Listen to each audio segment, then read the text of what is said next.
Hello, this is Surya Silva, welcoming you back to Life Beyond Limits for Women. This is Module 1 and Lesson 2.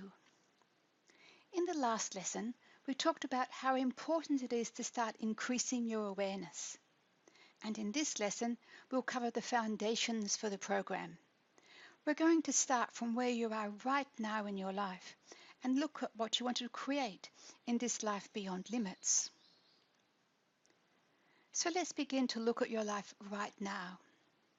In terms of the foundation information, it's important for you to know that you're creating your life every moment of every day by the thoughts and emotions that run in your mind. Many of those thoughts happen on the subconscious level, and we're going to explore that in a lot more depth in the next module. For now, though, know that a lot of those thoughts come from deeply embedded stories and beliefs and patterns in your subconscious mind, and your emotions are generated from that same place. You live your life from what comes out of these thoughts in the subconscious mind. They cloak your experiences in life. And if you're willing to accept that you're creating your life every moment of every day by the thoughts that are holding in your mind, you can become aware of what you're thinking and then start to build your awareness. You see, you're living your life either by design or by default. When we create a life by design, we spend time thinking about what we want to experience in our life, how we want to plan it, how we want to go about achieving the things that we want to achieve. What does success mean for you? When you live in default mode, you just go along with how life is. You don't actually think about the experiences that you want to bring into your life, or the type of relationships that you would like to have, or what you would like with your health and happiness. You simply go along with whatever life brings you. And yet, you have a choice to either live by design or by default. You see, we become what we think about. That's an expression that many people use, including the Buddha. You become what you think about because to think is to create. Everything happens through the mind, and energy follows thought. So when you're thinking about an idea that creates the energy for you, it takes you to the actions, and this brings the idea into material form. These are really important concepts for you to know. So we're really starting to say, be very careful where you put your thoughts, because wherever you're thinking is what you are creating. And it's so true that in our society, it's much easier to spend more time thinking about what you don't want than what you do want. That's how our society works, to focus on what you don't want. It's much easier to say, oh, I don't want this and I don't want that, than to actually be able to name what it is that you desire instead. Living in this way is to live in default mode. That's not helpful for you. If you're wanting to shift out of limits, you need to move out of default mode. Because in default mode, you will have lots of limitations. In design mode, you're moving beyond them. So obviously, design mode is the way to live. When you focus on what you don't want, you have more of the same, what you don't want. Because you see, the mind doesn't know the difference between fact and fantasy. It simply hears what you tell it over and over and over and produces more of that experience for you. The mind is incredibly powerful and something to really take on board. Most of us underestimate the extraordinary capacity that we all have of this incredible organ inside our head called our brain and our mind. We'll go into this in a lot more detail in the next module. Start to tune into yourself. Are you thinking about what you don't want? Or are you thinking about what you do want? For so many of us, myself included, I can find myself going around and around on the same story in my mind, and at the end of an hour or two, I haven't moved forward. I'm still on the same story of what happened. And then I experience more of the same, more tiredness, more upset or hurt or disappointment in life. The mind simply produces what you instruct it to do. As an exercise, I'd like to ask you, what is it that you don't want in your life? Would you have a big list? I'll give you an example. I was talking with a friend when we were driving to an event, and she was quite upset about a whole lot of things that were happening in her life. I asked her to tell me what was going on, and she gave me this great big list of all the things she didn't want. She didn't want to be so unhappy or so unwell, or to work for this particular boss, or to do this job. She was unhappy in so many parts of her life, and she had this really long list of all these things she didn't want anymore. Once she was finished, I said to her, "Okay, well, it's very clear what you don't want.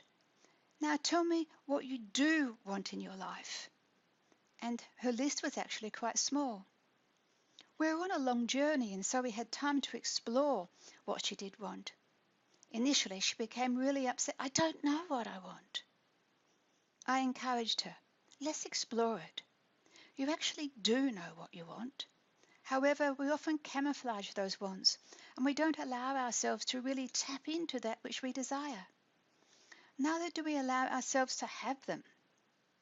So what do you want in your life?" And then she started to write her list. See, we're rarely taught how to create the life that we really do want. We just hope that something will be different. I hope she or he will change. I hope the work situation will get better. I hope life gets better. I hope the kids don't do that anymore. I hope I have more money. And yet, if nothing changes, nothing changes.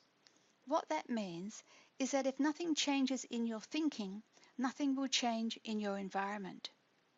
Take that on board. If nothing changes, nothing changes.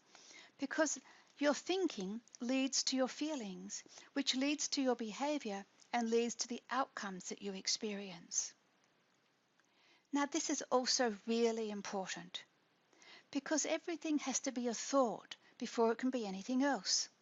Everything happens twice in life. It has to be a thought before it can come into material existence. As an example, somebody thought about having these programs online. They had to think about the technology involved in having a computer or a media device, a mobile phone. They had to think about what would be involved, and they had to think about my making videos for you. I had to think about creating them. Everything has to be a thought before it can come into material form, because everything happens twice. And you can see this in your own life, what you've been thinking about. It also gives you the opportunity and the knowledge to realize that if everything happens twice, and to think is to create, and energy follows thought, you might want to start being more careful with your thoughts. There's another really important part of this foundation information, and you have to begin to imagine in detail your life beyond limits.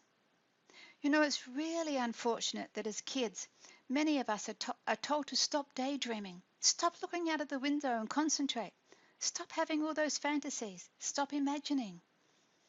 And yet imagining is a key factor in starting to live this life beyond limits, because the mind works in images. It doesn't work in words. So if I say to you, "Don't think about a green car," an image of a green car comes onto the screen of your mind, not the words green car. If I say to you, "Don't think about what you ate for your meal yesterday," then the food appears on the screen of your mind, and perhaps whoever you were eating with appears there as well, or where you were sitting. The mind works in images. Even if you think you don't see images, know that the images are still there, and you'll learn to tap into them. Given what we're talking about here, there are some questions that I'd like to ask you. You're creating a life beyond limits, so you need to start tapping into the truth that might be buried deep inside of you. Or maybe it's right there and it's yearning and bursting to come out. Here are the questions. They're on your screen. What do you yearn to do that you haven't done in a long time? What really ignites your passion in life? How often do you pursue this activity? What would you really love to do? Spend some time thinking about these questions and answering them for yourself. Ask these questions every day and write the answers down. As you do that, you really start to shape your life beyond any limits that you've been experiencing. These are really powerful questions. As we finish up today, I want to tell you a story. If you're willing to do so, close your eyes for a moment and I'll tell you a story about the fish in the baking pan. A young woman notices that every time her mother is baking fish, she cuts off the head and the tail of the fish, and she asks her mother, "Why do you always do that?" And her mother says, "Well, that's what my mother always did, and so I've learnt to do the same." And so the young woman goes to talk to the grandmother and says to her, "My mother says that you always cut off the head and the tail of the fish when you're baking fish for a meal. Why do you do that?" And the grandmother says, "Well, that's what I learnt from my mother." And so they both go to speak to the great-grandmother. And the young woman says, "My grandmother and my mother both say to me that they learnt from you to cut off the head and the tail of the fish when you're baking it for a meal. Why do you do that?" The great-grandmother thinks for a moment. Then she throws back her head with laughter and she says, "Well, because my baking pan was too small and I had to cut off the head and the tail of the fish for it to fit in." So my question to you is, are you cutting off the head and the tail of what you would like to have in your life so that it fits into the current structure? Think about having a bigger baking pan, a bigger life vision.